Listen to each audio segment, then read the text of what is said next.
एक वाटी गूळ, एक वाटी शेंगदाण्याचा कूट आणि एक चमचा तूप. ही कढईत तूप टाकून घेतलंय. त्याच्यानंतर त्याच्यात टाकूया आपण गूळ.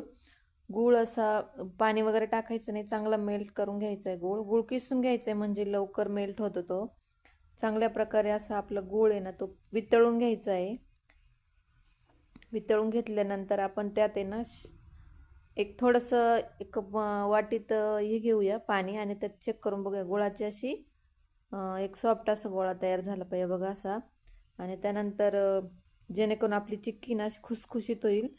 त्यानंतर आपण शेंगदाण्याचा कूट जो केलेला होता ना तो त्यात टाकून घेऊया आणि चांगल्या प्रकारे मिक्स करूया. खूप छान बनते ही रेसिपी, म्हणजेच गुळाची आणि शेंगदाण्याची चिक्की. खुसखुशीत होते अगदी मस्त. चांगल्या प्रकारे असं मिक्स करून घ्यायचं आहे जेणेकरून सगळ्या शेंगदाण्याच्या कुटाला गूळ लागेल. त्यानंतर एका प्लास्टिकच्या याच्याला तूप लावून घ्यायचं आहे आणि हे मिश्रण त्यावर ओतून घ्यायचं आहे. मिश्रण चांगल्या पद्धतीने असं थापून घ्यायचं आहे. हे बघा माझ्या हाताला किती चटका बसला. मी असं हात लावायचं नाही त्याला, खूप गरम असतं ते. त्यानंतर आपण त्याच्या गरम असतानाच वड्या करून घ्यायच्या आहे. हे बघा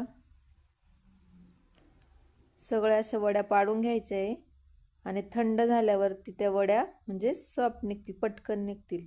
हे बघा एकदम छान खुसखुशीत अशी शेंगदाणा चिक्की आपली तयार आहे. चला तर आपण एक तोडून बघूया कशी झाली आहे ते. हे बघा दिसती का मस्त. वा वा एकदम एकच नंबर आहे की नाही.